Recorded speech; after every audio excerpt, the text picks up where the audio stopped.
नमो नमः, सुप्रभातम। दोस्तों नमस्कार। आज की क्लास में हम नए तत्पुरुष समास पर चर्चा करेंगे। नए अव्यय का समर्थ शब्दों के साथ समास हो जाता है। क्या होता है दोस्तों? नए अव्यय है ये, इसका क्या होता है? समर्थ शब्दों के साथ में समास हो जाता है। और वह कौन सा समास होता है? नए तत्पुरुष समास होता है। और नए में से नए शेष रहता है। क्या शेष रहता है? नए शेष रहता है। अर्थात नए के नए में तो नए का ही पूर्व प्रयोग होता है। नए शेष रहता है और नए का ही पूर्व प्रयोग होता है। और नए की इस संज्ञा तथा नए का लोप होने के बाद में नए लोप हो नए से क्या होता है? नए लोप हो जाता है और क्या बचता है? ए शेष रहता है। तो नए के स्थान पर क्या शेष रहेगा? ए शेष रहेगा। क्या शेष रहेगा? ए शेष रहेगा। ठीक है दोस्तों, ये जो ए शेष रहता है, इसके आगे यदि कोई स्वर हो तो, यदि ए शेष रहता है और ए के बाद में कोई स्वर है, क्या है? स्वर है। ठीक है दोस्तों, स्वर है तो नुट का आगम होता है। किसका? नुट का। ठीक है। और नुट में से क्या शेष रहता है? केवल नए शेष रहता है, हलंत। ठीक है, हलंत नए शेष रहता है। इस प्रकार नए से आगे स्वर रहने पर अन दिखाई देगा। मतलब यदि आगे स्वर है नए के बाद में यदि क्या है? स्वर है, तो क्या दिखाई देगा?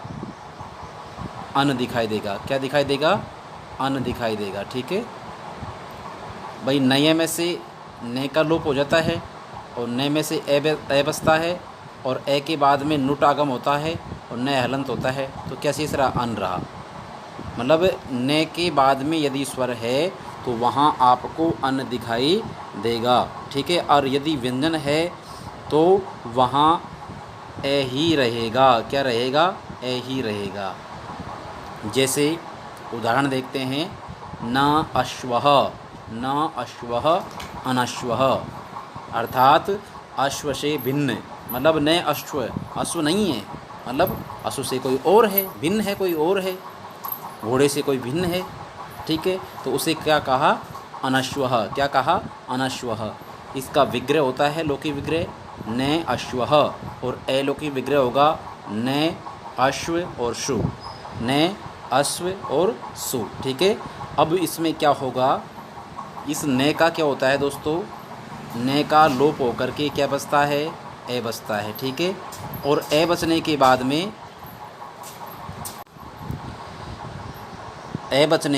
में क्या होता है? यदि स्वर है तो हमें ए स्वर दिखाई दे रहा है। अब ए स्वर होने के कारण नुट आगम होगा। क्या होगा? नुट का आगम होगा। और नुट में से क्या बचता है? नए शेष बचता है और बाद में है अश्वः। ठीक है। अब हम इसे मिलाएंगे तो क्या बनेगा? ए नए हलंत हो गया है, नए में ए मिलेगा पीछे का, और श्व, अनश्वः। और अनश्व पद से हम सु लेकर के आएंगे प्रातिपदिक संज्ञा करने के पश्चात, और क्या बचेगा? से और से का रू और रू का रे और रे का विसर्ग हो जाएगा। मतलब से के स्थान पर क्या हो जाएगा? विसर्ग हो जाएगा और क्या बन जाएगा? अनश्वः। क्या बन जाएगा? अनश्वः।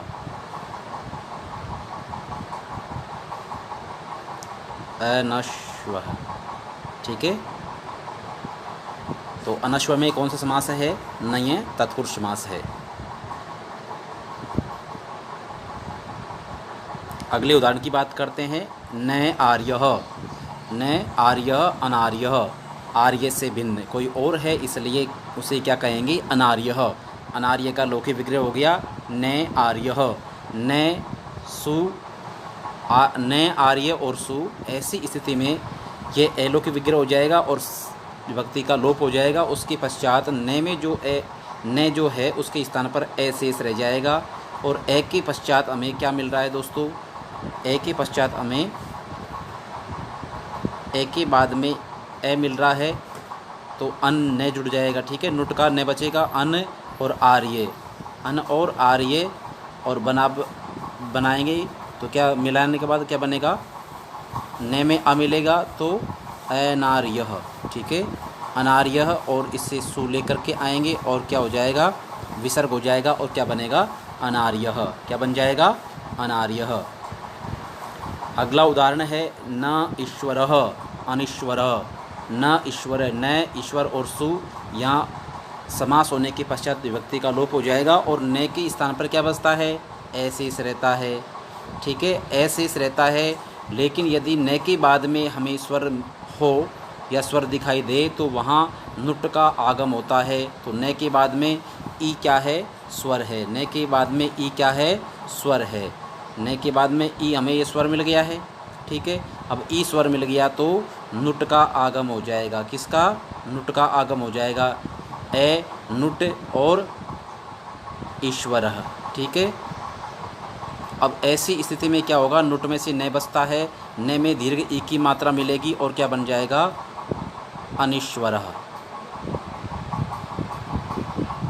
और सु लेकर के आएंगे और उसका क्या हो जाएगा? विसर्ग बन जाएगा और क्या बन जाएगा? अनीश्वरः। ठीक है, अगला उदाहरण है न ब्राह्मणः ए ब्राह्मण। ब्राह्मण से भिन्न कोई और है, क्षत्रिय है, वैश्य है, तो उसे हम कहेंगे ए ब्राह्मण।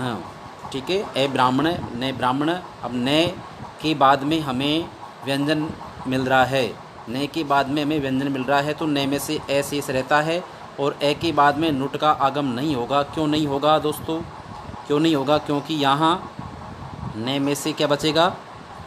ए शेष बचेगा और ए के बाद में हमें व्यंजन वर्ण है, इसलिए हम नुट का आगम नहीं होगा और क्या बन जाएगा? ए ब्राह्मणः।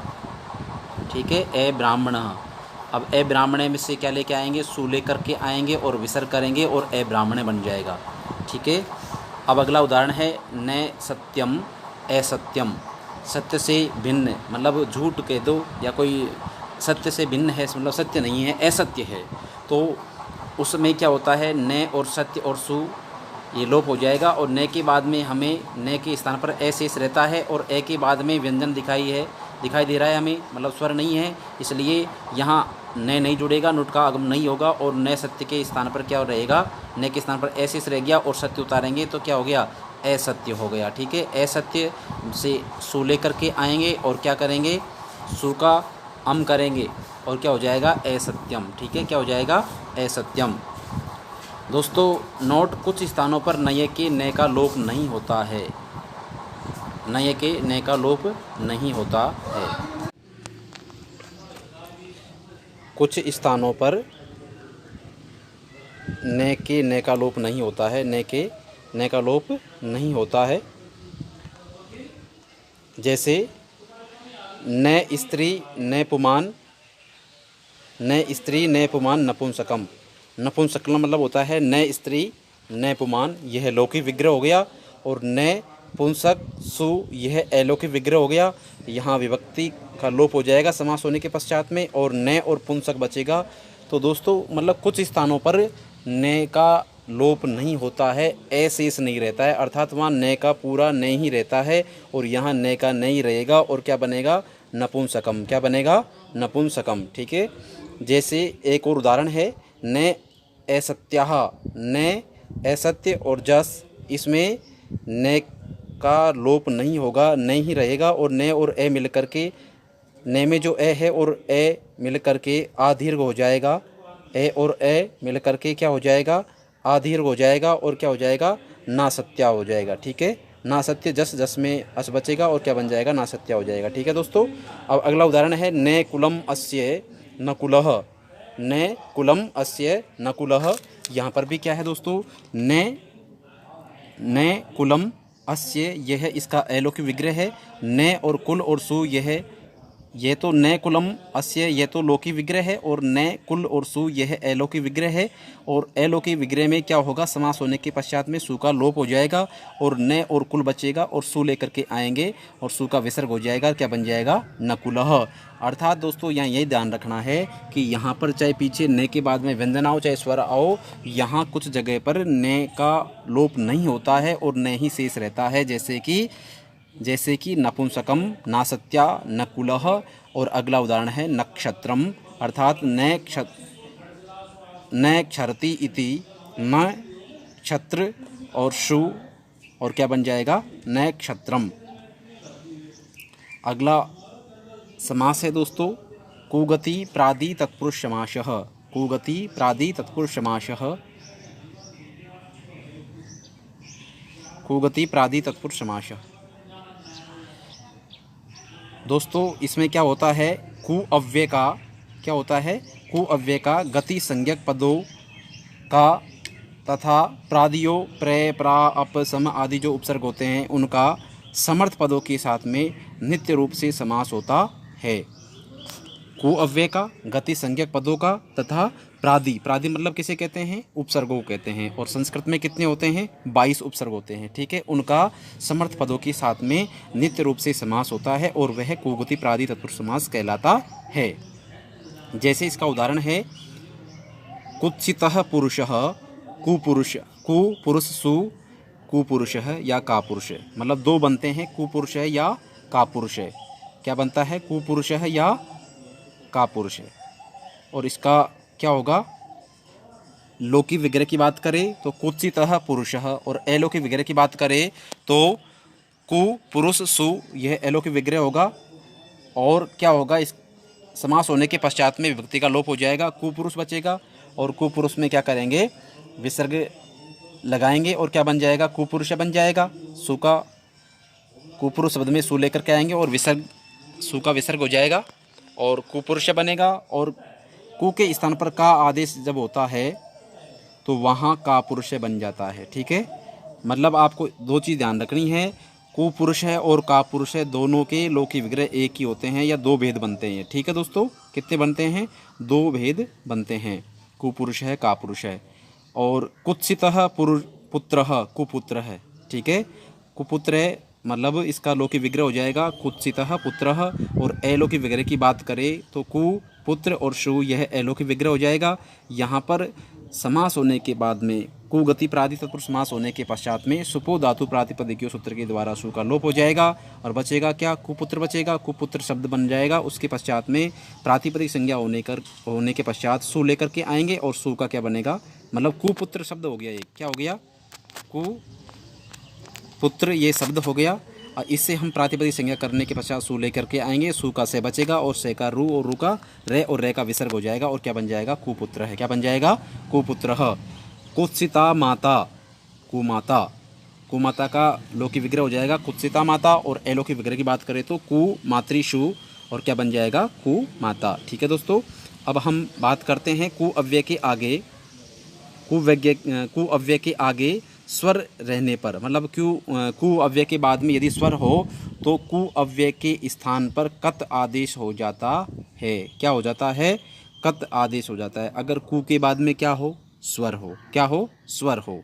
जैसे सूत्र है इसका, को कत, को हो कत, तत्पुरुष से अचि, तत्पुरुष से अचि, को कत तत्पुरुष से अचि, मतलब को मतलब कु को, कत माने कत आदेश हो जाता है तत्पुरुष से, माने तत्पुरुष समास में, अचि माने अच बाद में होने पर।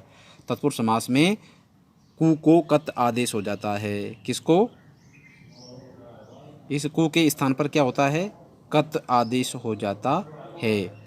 कब, कु के बाद में क्या होना चाहिए, स्वर होना चाहिए। क्या होना चाहिए, स्वर होना चाहिए। जैसे कुत्सितम अन्नम, कुत्सितम अन्नम कदन्नम। अब यहाँ कु और अन्न, अन्न मतलब जो ए है वह स्वर है, तो कु के बाद में स्वर मिलने के कारण कु के स्थान पर कत हो जाएगा। क्या हो जाएगा, कत आदेश हो जाएगा। कत और अन्न, कत और अन्न, ठीक है। कत और अन्न, ऐसी स्थिति में क्या करेंगे दोस्तों, ऐसी स्थिति में तय के स्थान पर जसतु दे हो जाएगा और क्या बनेगा, कदन्नः। कदन्न के बाद में सु लेकर के आएंगे और क्या हो जाएगा, सु को अम हो जाएगा और क्या बनेगा, कदन्नम। क्या बनेगा, कदन्नम। कुत्सितम अन्नम कदन्नम, क्या, कुत्सितम अन्नम कदन्नम। और कु को कद आदेश हुआ है, कु को कत आदेश हुआ है। क्यों हुआ है, क्योंकि कु के बाद में स्वर मिला है। अन्नम का ए जो स्वर है, इसकी उपस्थिति के होने के कारण क्या होगा, कु के स्थान पर कत आदेश हो जाएगा और जसत्व होकर के कदन्नम बनेगा। कुत्सितः अश्वः कदश्वः, तो कदश्व का लोकी विग्रह क्या होगा, कुत्सितः अश्वः। कु अश्व और सु ये एलोकी विग्रह होगा और क्या हो जाएगा दोस्तों, यहाँ पर क्या हो जाएगा, समास होने के पश्चात में कु और अश्व, मतलब कु के बाद में स्वर मिलने के कारण कु के स्थान पर कत आदेश हो जाएगा। कत और अश्व ठीक है। और कत और अश्व के बाद में तय के स्थान पर जसत्व करेंगे, द हो जाएगा, तो क्या हो जाएगा कदश्वः, क्या हो जाएगा कदश्वः, ठीक है। कदश्व के बाद में सु लेकर के आएंगे और सु का क्या करेंगे विसर्ग करेंगे और क्या बन जाएगा कदश्वः। अब दोस्तों हम बात करते हैं गति तत्पुरुष समास की, गति तत्पुरुष समास की। इस समास में क्या होता है दोस्तों, पूर्व पद गति संज्ञक होता है। क्या होता है, गति संज्ञक होता है। कौन सा पद, पूर्व पद होता है, ठीक है। कुगति प्रादय मतलब प्रादि की क्या होती है, गति संज्ञा होती है, ठीक है। प्रे प्रा अपसमादि जो उपसर्ग होते हैं उनकी क्या होती है, गति संज्ञा होती है। इस गति संज्ञक शब्द का अन्य समर्थ पद शब्द के साथ में समास हो जाता है तथा इसमें पूर्व पद गति संज्ञक पद का होता है। जैसे यहाँ सूत्र है दोस्तों, उर्यादि च्वीडाचश्च, उर्यादि च्वीडाचश्च। सूत्र के अर्थ के अनुसार उर्यादि गण में पठित शब्दों की च्वी प्रत्यय जिसके अंत में हो ऐसे शब्दों की तथा डाच प्रत्यांत शब्दों की गति संज्ञा होती है। मतलब गति संज्ञा किसकी होती है, जिसके पीछे च्वी प्रत्यय लगा हो या जिसके पीछे डाच प्रत्यय लगा हो, या यूं कहें डाच प्रत्यांत शब्द और च्वी प्रत्यांत जो शब्द होते हैं वे गति संज्ञक होते हैं। उदाहरण के लिए उरी कृत्वा, उरी कृत्य, यहाँ जो है उरी कृत्वा, ठीक है दोस्तों, उरी कृत्वा है और क्या बनेगा यहाँ पर उरी कृत्य, क्या बनेगा उरी कृत्य, स्वीकार करके।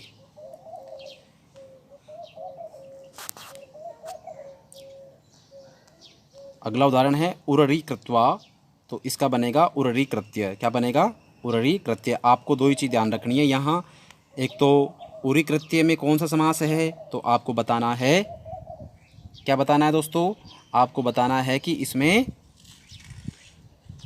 गति तत्पुरुष समास है, ये गति तत्पुरुष समास है, ये ध्यान रखना है। और दूसरी बात आपको ये ध्यान रखना है कि जैसे मान लीजिए उरी कृत्य पूछा है तो आपको उसका लोकी विग्रह याद होना चाहिए, उरी कृत्वा। इतना ही आपके लिए काफ़ी है, इतना डीपली आपसे प्रश्न पूछेगा नहीं, लेकिन फिर भी आप याद करें तो केवल दो चीज़ ध्यान रखें कि उरी कृत्य में कौन समास है और उरी कृत्य में भी कौन सा समास है और इसका लोकी विग्रह क्या होता है, ठीक है। इसी प्रकार से कृष्णी कृत्य यह है ए कृष्णम कृष्णम कृत्वा, ठीक है, वो डीपली प्रश्न है, फिर भी आप थोड़ा याद करें तो केवल इतना ध्यान रखें इसमें क्या है, तत्पुरुष समास है, ठीक है।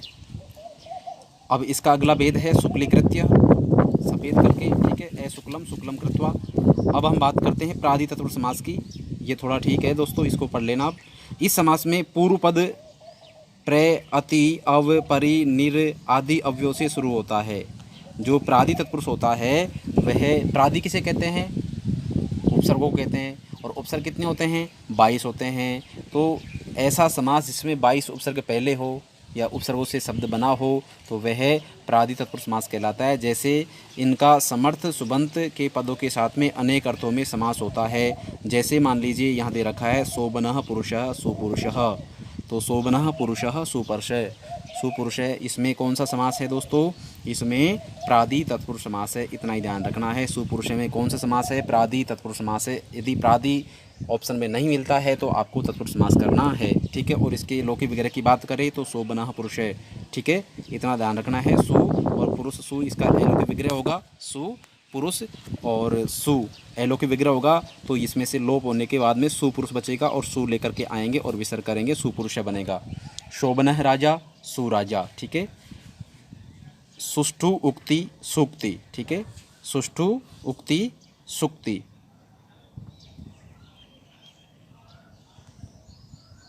अगला उदाहरण है दुर्जनः, दुष्टु जनः, दुष्टु जनः, दुर्जनः।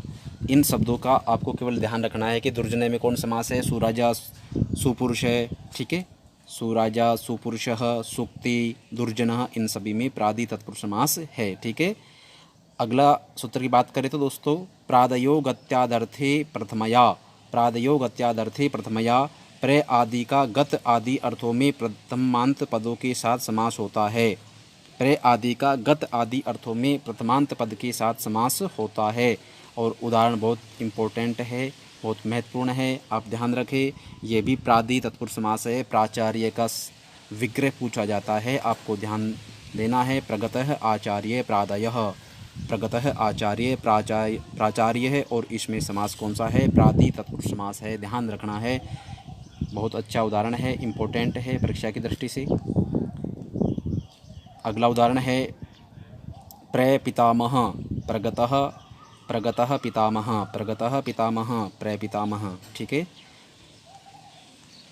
प्रयत्नः प्रयत्न का प्रकष्टो यत्नः, प्रकष्टो यात्न नहीं है, ये यत्न है। ठीक है, यत्न है। प्रकष्टो यत्नः प्रयत्नः, इसमें भी कौन सा समास है? प्रादि तत्पुरुष समास है। विदेशः, विदेश है मतलब विकृष्टः देशः, लोकी विग्रह हो जाएगा। विकृष्टः देश है वि और देश सु एलोकी विग्रह हो जाएगा। एलोकिक में क्या होगा? वी तो दोस्तों इसमें क्या है? प्रादि है। ठीक है। प्रे प्रा अप शम अनु अव निश निर दुस दुर वी जो क्या है? उपसर्ग है और इनको ही हम प्रादि कहते हैं। तो ये वी पहले आ गया है और वी के बाद में क्या है? देश है। क्या है? देश है। और देश से हम एलोकी विग्रह में सु लेकर के आएंगे और एलोकी के बाद में इसका समास होने के पश्चात सु का लोप हो जाएगा तो विदेश शब्द बनेगा। और विदेश शब्द से क्या करेंगे दोस्तों? विदेश, विदेश शब्द से प्रातिपदिक संज्ञा करके सु ले करके आएंगे और सु का विसर्ग हो जाएगा और क्या बन जाएगा? विदेशः। ठीक है, क्या बन जाएगा? विदेशः। तो दोस्तों विदेश में कौन सा समास है? विदेशः। विदेश में प्रादि तत्पुरुष समास है। ठीक है। प्रयत्न में कौन सा समास है? प्रादि तत्पुरुष समास है। और सुराजा में कौन समास है? प्रादि तत्पुरुष समास है। और प्राचार्य में कौन समास है? प्रादि तत्पुरुष समास है। ठीक है। और एक उदाहरण है प्रपितामह, तो इसमें भी प्रादि तत्पुरुष समास है। ठीक है दोस्तों। अगले उदाहरण की बात करें तो दोस्तों ये थी आज की क्लास, इतनी। धन्यवाद।